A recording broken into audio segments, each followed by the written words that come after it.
ರಾವಣನ ಅಂತಿಮ ಕಾಲ ಹತ್ತಿರ ಬಂದಿದೆ ಅನ್ನುವ ರೀತಿಯ ಸಂದೇಶವನ್ನ ಕೊಟ್ಟು ಅಂಗದ ಅವನನ್ನು ಎಚ್ಚರಿಸುವ ಪ್ರಯತ್ನ ಮಾಡಿದಾಗ ಅಲ್ಲಿರುವ ಎಲ್ಲ ರಾಕ್ಷಸರನ್ನ ಆದೇಶಿಸಿ ಹಿಡಿದು ಆ ಅಂಗದನನ್ನ ನಿಗ್ರಹಿಸಿ ಅಂತ ಹೇಳ್ತಾನೆ. ಆ ಸಂದರ್ಭದಲ್ಲಿ ಮನುಷ್ಯರನ್ನ ಕಿತ್ತು ತಿನ್ನುವಂತಹ ಆ ರಾಕ್ಷಸರೆಲ್ಲ ಅವನ ಮೇಲೆ ಹಾರಿದ್ರು, ಹಿಡಿದ್ರು ಕೂಡ. ಆದರೆ ಪುಣ್ಯಾತ್ಮ ಅಂಗದ ಅಷ್ಟೂ ಜನರನ್ನು ಹಿಡ್ಕೊಂಡು ಆಕಾಶಕ್ಕೆ ಹಾರಿಬಿಟ್ಟ. ಅವರೇನ್ ಅನ್ಕೊಂಡಿದ್ರು, ನಾವು ಅವನನ್ನು ಹಿಡ್ಕೊಂಡಿದ್ದೇವೆ ಅಂತ. ಆದ್ರೆ ಅಂಗದನೇ ಅವರನ್ನೆಲ್ಲರನ್ನು ಹಿಡ್ಕೊಂಡು ಆಕಾಶಕ್ಕೆ ನೆಗೆದ. ಇಷ್ಟು ಘಟನೆ ಹಿಂದೆ ನಡೆದಿತ್ತು.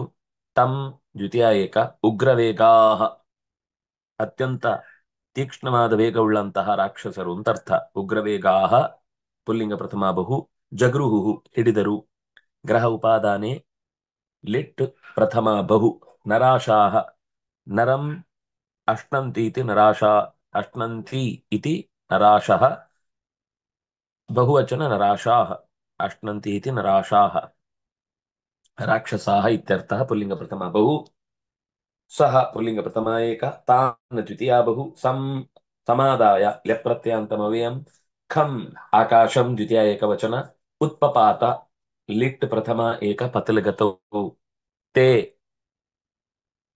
ರಾಕ್ಷಸಾಹ ಪುಲ್ಲಿಂಗ ಪ್ರಥಮ ಬಹು, ತೇನ ಅಂಗದೇನ ತೃತೀಯ ಏಕ, ಮುಕ್ತಾಹ ಪುಲ್ಲಿಂಗ ಪ್ರಥಮ ಬಹು, ಭುವಿ ಸಪ್ತಮಿ ವಿಭಕ್ತಿ ಏಕವಚನ, ಭೂ ಶಬ್ದ ಸ್ತ್ರೀಲಿಂಗ, ಪೇತುಃ ಪಪಾತ ಪೇತತುಃ ಪೇತುಃ ಲಿಟ್ ಪ್ರಥಮ ಬಹು, ಆರ್ತಾಹ ದುಃಖಿತರಾಗಿ ಪುಲ್ಲಿಂಗ ಪ್ರಥಮ ಬಹು, ಪ್ರಾಸಾದ ಭಂಗಂ ಪ್ರಾಸಾದಸ್ಯ ಭಂಗಃ ಪ್ರಾಸಾದ ಭಂಗಃ, ತಂ ದ್ವಿತೀಯ ವಿಭಕ್ತಿ ಏಕವಚನ, ವಿದಧೆ ಧಾನ್ಯ ಧಾರಣೆ ಲಿಟ್ ಪ್ರಥಮ ಏಕ, ಅಂಗದಃ ಪುಲ್ಲಿಂಗ ಪ್ರಥಮ ಏಕ, ಅಥ ಅವ್ಯಯ. ಮುಂದೆ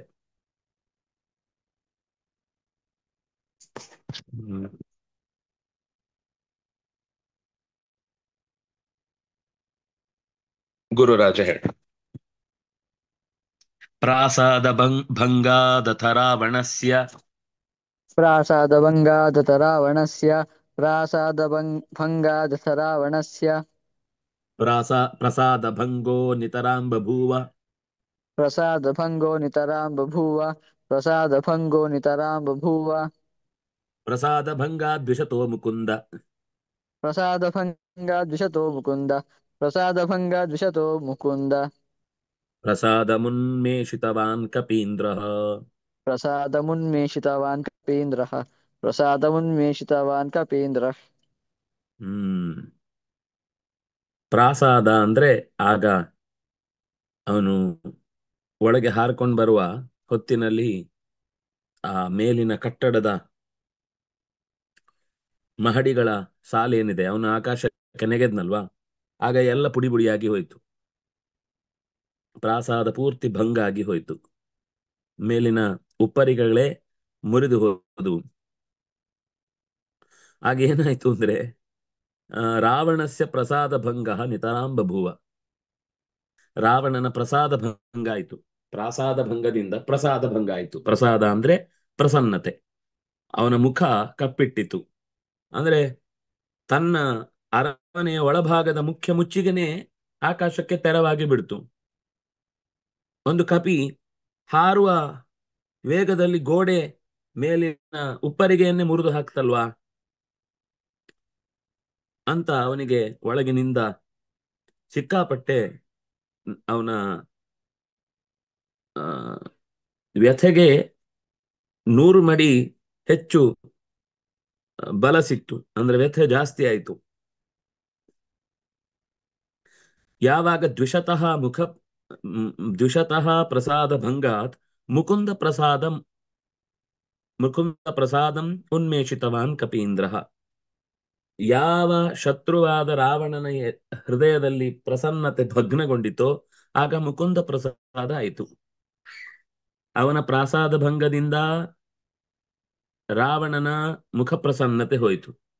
ಶತ್ರುವಾಗಿದ್ದ ರಾವಣನ ಮುಖ ಪ್ರಸನ್ನತೆ ಹೋಯಿತು ಅನ್ನುವ ಕಾರಣದಿಂದಾಗಿ, ಯಾಕಂದ್ರೆ ರಾವಣನ ಮಾನಭಂಗ ಆಯ್ತು ಅದರಿಂದ, ಒಳಗಿನ ಮುಖ್ಯ ಆಶ್ರಯ ತಾಣವೇ ಈಗ ಮೊನ್ನೆ ಬಾಲಾಕೋಟಲ್ಲಿ ಇತ್ಯಾದಿ ಕಡೆಗಳಲ್ಲೆಲ್ಲ ಆ ಉಗ್ರರ ತಾಣದ ಮೇಲಿನ ಡೂಮ್ಗಳೇ ಪುಡಿಯಾಗಿ, ಮೇಲಿಂದ ಉಪಗ್ರಹದ ಚಿತ್ರದಲ್ಲಿ ಎಲ್ಲ ತೂತು ಬಿದ್ದ ಮಡಿಕೆ ತರ ಮೇಲಿನ ಭಾಗಗಳು ಮಿಸೈಲ್ ಬಿದ್ದದ್ರಿಂದ ಪೂರ್ತಿ ಒಂದು ಕಡೆ ಅಂತೂ ಹೇಗಾಗಿದೆ ಅಂದ್ರೆ, ಆ ಈ ಗಾಳಿಯನ್ನ ಸೆಳಿಲಿಕ್ಕೋಸ್ಕರ ಬಳಸುವಂತಹ ಊದು ಕೊಳವೆ ಇರುತ್ತಲ್ಲ, ಅದರೊಳಗೆ ಹೋಗಿ ತೀರ ಕೆಳಗಿನ ನೆಲಮಹಡಿಯಲ್ಲಿ ಆಳದಲ್ಲಿದ್ದಂತಹ ಆ ಉಗ್ರರ ತಾಣದ ಒಳಗೆ ಅದು ಹೋಗಿ ಅಲ್ಲಿ ಸ್ಫೋಟಗೊಂಡಿದೆ. ಅಂದ್ರೆ ಮೇಲಿನ ಕಟ್ಟಡ ನೋಡುವಾಗ ಏನು ಗೊತ್ತಾಗುದಿಲ್ಲ, ಕೆಳಗೆ ಅದಕ್ಕೆ ಬೇರೆನೆ ಒಂದು ಕಟ್ಟಡದ ದಾರಿಯಲ್ಲಿ ಪೂರ್ತಿ ಉಗ್ರರ ಚಟುವಟಿಕೆ ನಡೀತಾ ಇತ್ತು. ಈ ಏರ್ ಕಂಡೀಷನ್ ಎಲ್ಲ ವ್ಯವಸ್ಥೆ ಮಾಡುವಾಗ ಕೆಳಗಿನ ಜಾಗಕ್ಕೆ ಗಾಳಿ ಹೋಗ್ಲಿಕ್ಕೆ ಮೇಲ್ಗಡೆಯಿಂದ ಒಂದು ಕೊಳವೆಯನ್ನ ಬಿಟ್ಟಿರ್ತಾರೆ. ಆ ಕೊಳವೆ ಒಳಗೆ ಹೋಗಿ ಅದು ಕೆಳಭಾಗದಲ್ಲಿರುವಂತಹ ನೆಲಮಹಡಿಗಳನ್ನೆಲ್ಲ ಒಡೆದು ಹಾಕಿದೆ. ಅದು ಶತ್ರುವಿಗೆ ಎದೆಗೆ ನಡುಕ ಹತ್ತಿಸಿದ್ದು. ಹುಡುಕಿ ಹುಡುಕಿ ಹೋಗಿ ಕೊಂದದ್ದು ಅಂದ್ರೆ ಅದೇನು ಯಾರೋ ಒಬ್ಬ ಹೋಗಿ ಅದ್ರೊಳಗೆ ಹಾಕಿದ್ದಲ್ಲ, ಇವರು ಅದಕ್ಕೆ ಸರಿಯಾಗಿ ಮೆಜರ್ಮೆಂಟ್ ಮಾಡಿ ಇಲ್ಲಿಂದ ಬಿಟ್ಟ ಕ್ಷಿಪಣಿ ಅಲ್ಲಿಗೆ ಹೋಗಿ ಬಿದ್ದದ್ದು ಅದರ ನೆಲಮಹಡಿಯ ಒಳಗೆ. ನಮ್ಗೆ ಆಶ್ಚರ್ಯ ಆಗುತ್ತೆ ಮಹಾಭಾರತ ಓದುವಾಗ, ಹನುಮಂತ ಯಾರು ಅರ್ಜುನ ಬಾಣವನ್ನು ಬಿಟ್ಟದ್ದು ಎಷ್ಟೋ ದೂರದಲ್ಲಿ ಮಹಡಿಯ ಮೇಲ್ಭಾಗದಲ್ಲಿ ಆಸೀನರಾಗಿದ್ದಂತ ದ್ರೋಣಾಚಾರ್ಯರ ಪಾದದ ಬುಡಕ್ಕೆ ಆ ಮುಳ್ಳು ನೆಟ್ಟಿ ಅಥವಾ ಆ ಬಾಣ ನೆಟ್ಟು ಅವರಿಗೆ ನಮಸ್ಕಾರ ಅಂತ ಹೇಳಿದ ಒಂದು ವರ್ಣನೆ ಅಲ್ಲಿ ಇತ್ತು. ಎಷ್ಟೋ ದೂರದಲ್ಲಿ ಅವರ ಕಾಲ ಬುಡದ ಉಗುರಿನ ತುದಿಯ ಭಾಗಕ್ಕೆ ಅದು ಬಿದ್ದು ಅಲ್ಲಾಡುತ್ತಾ ಅರ್ಜುನನದ್ದು ನಮಸ್ಕಾರ ಅಂತ ಸೂಚಿಸುವ ಹಾಗೆ ಅದರ ಗರಿಯಿಂದ ಗೊತ್ತಾಗುತ್ತೆ. ಹಾಗೆ ಭೀಷ್ಮಾಚಾರ್ಯರಿಗೆ, ಕೃಪಾಚಾರ್ಯರಿಗೆ ಎಲ್ಲರಿಗೂ ಬಾಣದಿಂದಲೇ ನಮಸ್ಕರಿಸಿದ ಅನ್ನುವ ಚಿತ್ರಣ ಬರುತ್ತೆ.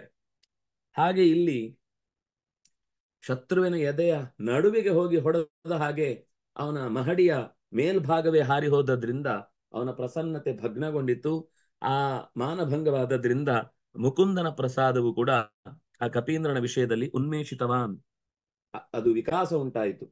ಅಂದ್ರೆ ರಾಮನ ಮೋರೆಯಲ್ಲಿ ನಗು ಅಂತೂ ರಾವಣನ ಎದೆಗೆ ಹೋಗಿ ಕೈ ಹಾಕಿದ ಹಾಗೆ ಅವನ ಸಂಪತ್ತನ್ನ ಅಂತಃಪುರದ ಮಧ್ಯದಲ್ಲೇ ನಿಷ್ಕ್ರಿಯಗೊಳಿಸಿದಂತಹ ಕೆಲಸವನ್ನ ಅಂಗದ ಅತ್ಯಂತ ನಯವಾಗಿ ಮಾಡಿ ಮುಗಿಸಿದ ಅಂತ ಇಲ್ಲಿ ಹೇಳಿದ್ರು.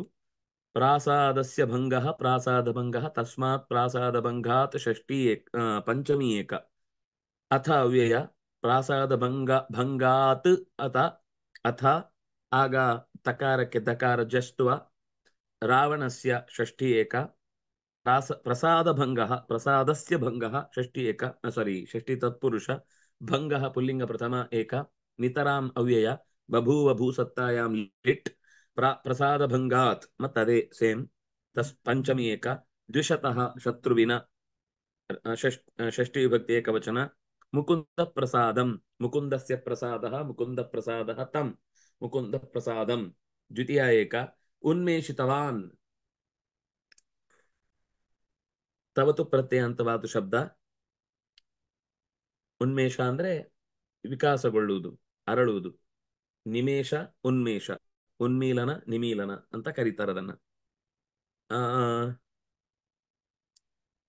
ಪ್ರಥಮ ವಿಭಕ್ತಿ ಏಕವಚನ ಕಪೀಂದ್ರ ಕಪೀನಾಂ ಇಂದ್ರ ಕಪೀಂದ್ರ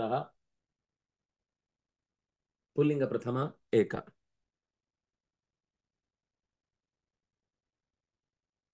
ವಾರುಣಿಯವರು ಹೇಳಿ. ದೋಷೇಷು ತತ್ರ ಪ್ರವಿಜೃಂಭಿತೇಷು दोषेषु तत्र प्रवृचिम्भितेषु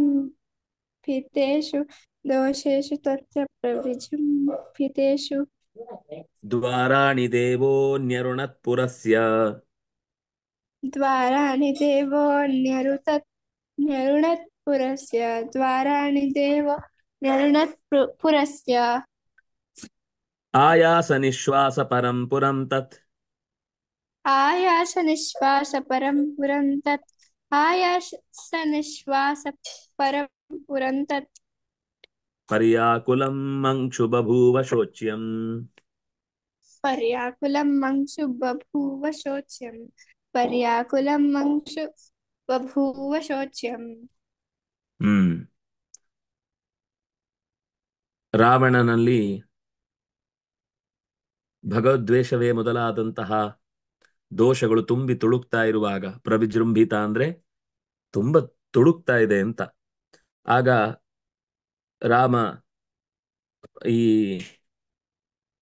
ಊರಿನ ಹೆಬ್ಬಾಗಿಲುಗಳನ್ನೆಲ್ಲ ನೆರುಣತ್ ನಿವಾರಿಸಿಕೊಂಡು ಮುಂದಕ್ಕೆ ಹೋದ. ಅಂದ್ರೆ ಅಲ್ಲಿರುವ ಶತ್ರುಗಳನ್ನ ಭೇದಿಸಿಕೊಂಡು ಹೋದ. ಆಯಾಸಃ ಅಂದ್ರೆ ಜೋರಾಗಿ ನಿಟ್ಟುಸಿರು ಬಿಡುವಂತಹ ಪ್ರಯಾಸದ ಸಂದರ್ಭದಲ್ಲಿ ಜೋರಾಗಿ ನಿಟ್ಟುಸಿರು ಬಿಡ್ತಾ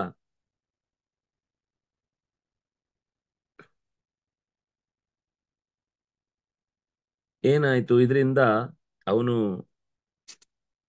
ಜೋರಾಗಿ ನಿಟ್ಟುಸಿರು ಬಿಡುವ ಹಾಗಾಯ್ತು ರಾವಣ. ಆಯಾಸ ನಿಶ್ವಾಸ ಪರಂ ಪುರಂ ತತ್ ಪರ್ಯಾಕುಲಂ ಮಂಕ್ಷು ಬಭೂವ ಶೋಚ್ಯಂ. ಈ ರಾವಣನ ಆಯಾಸದ ನಿಶ್ವಾಸ ಇಡೀ ಲಂಕೆಯೇ ಜೋರಾಗಿ ನಿಟ್ಟುಸಿರು ಬಿಟ್ಟ ಹಾಗೆ ಕಾಣಿಸ್ತಾ ಇತ್ತು. ಇದರಿಂದ ಇಡೀ ಊರು ಯಾಕೋ ನಿಟ್ಟುಸಿರು ಬಿಡುದು ಅಂದ್ರೆ ಒಂಥರ ಅಯ್ಯೋ ಯಾಕೋ ಹೀಗಾಗಿ ಹೋಯ್ತಲ್ವಾ ಅಂತ ಒಂದು ರೀತಿ ಅದರ ಬಗ್ಗೆ ಹೇಗಪ್ಪ ಇದನ್ನ ಪರಿಹರಿಸುವುದು, ಈ ತರ ಆಗಿ ಹೋಯ್ತಲ್ವಾ ಅನ್ನುವ ಒಂದು ಆ ಭಯದ ವಾತಾವರಣದ ಜೊತೆಗೆ ಒಂದು ದುಃಖದ ಪರಿಸರವು ಕೂಡ ಅಲ್ಲಿ ಹುಟ್ಟಿತು. ರಾವಣನಲ್ಲಿರುವ ದೋಷಗಳ ರಾಶಿ ಅದು ತುಂಬಿ ತುಳುಕುವ ಹಾಗೆ ಇನ್ನೂ ಜೋರಾಗಿ ರಾಮಚಂದ್ರ ಬಾಗಿಲನ್ನೆಲ್ಲ ನಿವಾರಿಸಿದ. ಅಂದ್ರೆ ಅಡ್ಡ ಇದ್ದದನ್ನೆಲ್ಲ ನಿವಾರಿಸಿಕೊಂಡು ಮುಂದಕ್ಕೆ ಬಂದ. ಆಗ ರಾವಣ ಈ ಶತ್ರುಗಳು ನಿಜವಾಗಿಯೂ ಕೂಡ ನಮ್ಮ ವಿರುದ್ಧ ಜೋರಾಗಿಯೇ ಆ ಸಿಟ್ಟು ಮಾಡಿಕೊಳ್ತಾ ಇದ್ದಾರೆ ಅಂತ 4 ದ್ವಾರದ ಬಾಗಿಲುಗಳಲ್ಲಿ ರಾಕ್ಷಸರನ್ನೆಲ್ಲ ಬೀಳಿಸಿದಾಗ ಅದರಿಂದ ಜೋರಾಗಿ ನಿಟ್ಟುಸಿರು ಹೊರಗೆ ಬಂದ ಹಾಗೆ ಕಾಣಿಸ್ತು. ದೀರ್ಘವಾದ ಶ್ವಾಸವನ್ನ ನಿಶ್ವಾಸ ಅಂತ ಕರೀತಾರೆ. ಅಂತಹ ನಿಶ್ವಾಸ ರಾವಣನದ್ದು. ಅದು ಊರೇ ಶ್ವಾಸ ಬಿಡ್ತಾ ಇದೆ, ಊರೇ ಸಾಕಾಯ್ತುಪ್ಪ ಇವನ ಈ ಪುರಂ ಪರ್ಯಾಕುಲಂ ಮಂಕ್ಷು ಬಭೂವ. ಮಂಕ್ಷು ಅಂದ್ರೆ ಕೂಡ್ಲೆ ಅಂತ ಅರ್ಥ. ಮಂಕ್ಷು ಶೋಚ್ಯಂ ಬಭೂವ. ಬಹಳ ಬೇಗನೆ ಅವನಿಗದರ ಪೆಟ್ಟು ತಿನ್ನುವ ದುರವಸ್ಥೆಯಿಂದಾಗಿ ತಡಿಲಿಕ್ಕಾಗದಂತಹ ವ್ಯಥೆ ಉಂಟಾಯಿತು. ದೋಷೇಶು, ದೋಷಗಳ ಸಪ್ತಮಿ ವಿಭಕ್ತಿ ಬಹುವಚನ. ದೋಷೇಶು, ದೋಷಗಳಲ್ಲಿ. ಪ್ರವಿಜೃಂಭಿತೇಶು, ದೋಷೇಶು ಪ್ರವಿಜೃಂಭಿತೇಶು ಸತಿ. ಜೃಂಭಿತ ಅಂದ್ರೆ ತುಂಬುದು, ಪ್ರವಿಜೃಂಭಿತ ಅಂದ್ರೆ ತುಂಬಾ ತುಂಬಾ ತುಂಬಿಕೊಂಡಿದ್ದರಿಂದ ಅಲ್ಲಿ ದ್ವಾರಾಣಿ ದೇವೋ ದ್ವಾರಾಣಿ ಪುರಸ್ಯ ದ್ವಾರಾಣಿ ದೇವ ನಿರುಣತ್. ಊರಿನ ಹೆಬ್ಬಾಗಿಲನ್ನೆಲ್ಲ ಮುರಿದ. ಇದು ಇನ್ನೂ ಅವನಿಗೆ ಆತಂಕ ಹುಟ್ಟಿ ಆಯಾಸ ನಿಶ್ವಾಸ ಪರಂ ಪುರಂ, ಪುರ ಅಂದ್ರೆ ಲಂಕೆ, ಲಂಕಾಪುರ ಅನ್ನೋದು ಅವನಿಗೆ ಅದರಿಂದ ಗಾಬರಿಯಾಗಿ ನಿಟ್ಟುಸಿರು ಬಿಟ್ಟದ್ದು. ಇಡೀ ಲಂಕೆಯೇ ನಿಟ್ಟುಸಿರು ಬಿಟ್ಟಂತೆ ಕೂಡ್ಲೆ ಮಂಕ್ಷು ಬಭೂವ ಶೋಚ್ಯಂ, ಬೇಗನೆ ಇನ್ನಷ್ಟು ದುಃಖಕ್ಕೆ ಈಡಾದಂತೆ ಕಾಣಿಸಿತು. ಯುದ್ಧದ ಆರಂಭದಲ್ಲೇ ಹೆಬ್ಬಾಗಿಲನ್ನು ಒಡೆದು ಮುನ್ನಡೆಯುವುದರ ಮೂಲಕ ಅವನ ಅಹಮ್ಮಿಗೆ ಪೆಟ್ಟು ಕೊಟ್ಟು ಅವನ ದುಃಖದ ಪರಿಸ್ಥಿತಿಯನ್ನ ವೃದ್ಧಿಗೊಳ್ಳುವಂತೆ ಮಾಡಿದ ಅನ್ನೋದು ಒಟ್ಟು ಅದರ ತಾತ್ಪರ್ಯ. ಎಲ್ಲರಿಗೂ ಕೂಡ ವೇದವ್ಯಾಸರ ವಿಶೇಷವಾದ ಅನುಗ್ರಹವನ್ನ ಕೋರಿ ಜೀವನದುದ್ದಕ್ಕೂ ಗುರುಗಳ ಕಾರುಣ್ಯದಿಂದ ಸಮೃದ್ಧವಾಗಿ ಅಧ್ಯಯನ ಮಾಡಿ ಆ ಅಧ್ಯಯನದ ಫಲದಿಂದ ಜೀವನದಲ್ಲಿ ನೆಮ್ಮದಿಯನ್ನ ಕಂಡು ಹಿಡಿದ ಕೆಲಸ, ಮಿಡಿದ ಮನಸ್ಸು ಎಲ್ಲವೂ ಕೂಡ ಭಗವಂತನಿಗೆ ಪ್ರೀತಿಯಾಗುವಂತೆ ಆಗಲಿ ಅಂತ ಗುರುಗಳ ಆ ಅಂದ್ರೆ ಗುರು ಪೂರ್ಣಿಮೆಯ ಶುಭ ಅವಸರದಲ್ಲಿ ಎಲ್ಲರಿಗೂ ಬದುಕು ಹಿತವಾಗಲಿ ಅಂತ ಪ್ರಾರ್ಥಿಸಿ ದೇವರ ಹತ್ರ ಕೇಳಿಕೊಳ್ತಾ ಎಲ್ಲರಿಗೂ ಒಳ್ಳೇದಾಗಲಿ ಅಂತ ಆ ಗುರುಗಳ ಪರವಾಗಿ ಗುರುದೇವತೆಗಳ ಅನುಗ್ರಹದ ಆ ಅಮೃತ ನಿಮಗೆ ಸಿಗಲಿ ಅಂತ ದೇವರ ಹತ್ರ ಪ್ರಾರ್ಥಿಸ್ತೇನೆ.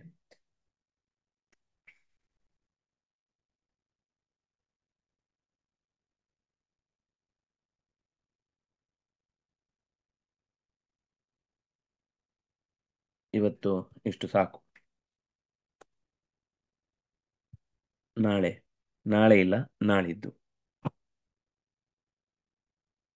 ಪ್ರತಿ ದಿವಸ ಒಂಚೂರಾದ್ರೂ ಅಂದ್ರೆ ಪಾಠ ಕೇಳುವುದರ ಜೊತೆಗೆ ಯಾವ್ದಾದ್ರೂ ಒಂದೆರಡು ಭಾಗವಾದ್ರೂ ಕೂಡ ಆ ಅದನ್ನ ಗ್ಲಾನ್ಸ್ ಮಾಡುದು ಅಥವಾ ಅದನ್ನ ಮರಳಿ ಒಂದ್ಸರ್ತಿ ಮನನ ಮಾಡುದು ಮಾಡಿದ್ರೆ ಭಾಷೆಯ ದೃಷ್ಟಿಯಿಂದಲೂ ವಿಷಯದ ದೃಷ್ಟಿಯಿಂದಲೂ ನಮಗೆ ಹೆಚ್ಚು ಅದರಲ್ಲಿ ಪ್ರಬುದ್ಧತೆ ಬರುತ್ತೆ. ಆಗ ಹೊಸ ಪಾಠ ಕೇಳುವಾಗ ಹೆಚ್ಚು ಬೇಗ ಅರ್ಥ ಆಗುತ್ತೆ.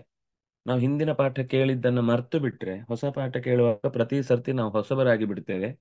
ಅದು ನಮಗೆ ಜ್ಞಾನವನ್ನ ಪಡೆಯುವ ಸಂಗತಿಯಲ್ಲಿ ಸ್ವಲ್ಪ ನಿಧಾನ ಆಗುತ್ತೆ. ನಮ್ಮ ಅಧ್ಯಯನವೂ ನಿಧಾನ ಆಗುತ್ತೆ, ನಮ್ಮ ಆಲೋಚನೆಯ ಶಕ್ತಿಯೂ ಕೂಡ ಯಾಕಂದ್ರೆ ನಾವು ಬೆಳೀತಾ ಬೆಳೀತಾ ನಮ್ಮ ಮನಸ್ಸು ನಿಧಾನಕ್ಕೆ ಬೇರೆ ಬೇರೆ ವಿಷಯಗಳಿಗೆ ಒಲವು ತೋರುವುದರಿಂದಾಗಿ ಅಧ್ಯಯನಕ್ಕೆ ಸ್ವಲ್ಪ ಕೊರತೆ ಕಾಡುತ್ತೆ. ಅದರಿಂದಾಗಿ ಮನಸ್ಸಿಗೆ ಈ ವಿಷಯ ಯಾಕೆ ಬೇಕು, ಯಾಕೆ ಅಧ್ಯಯನ ಮಾಡಬೇಕು ಅನ್ನೋದನ್ನ ಒಂದು ಆಗಾಗ ಮೋಟಿವೇಟ್ ಮಾಡ್ತಾ ಅದರ ಅಧ್ಯಯನದಲ್ಲಿ ಹೆಚ್ಚು ಒಂದು ದಿನದಿಂದ ದಿನಕ್ಕೆ ಒಂದು 5 ನಿಮಿಷ 10 ನಿಮಿಷ ಹೆಚ್ಚಿಸಿಕೊಳ್ಳುವ ಹಾಗೆ, ಅದು ಕಮ್ಮಿ ಆಗ್ಬಾರ್ದು. ಅಲ್ಲೇ ಇರಬೇಕು, ಕಮ್ಮಿ ಆಗ್ಬಾರ್ದು. ಅದಕ್ಕೆ ಆ ಮೀರುವ ಹಾಗೆ ಜಾರುವ ಹಾಗೆ ನಾವು ಸಮಯವನ್ನ ಕೊಡದೆ ಕಳೆದು ಹೋಗಬಾರದು ಅನ್ನೋದು ಒಂದು ಮನಸ್ಸಲ್ಲಿದ್ದು ನಮ್ಮ ಮುಂದಿನ ಅಧ್ಯಯನ ಭಗವಂತನ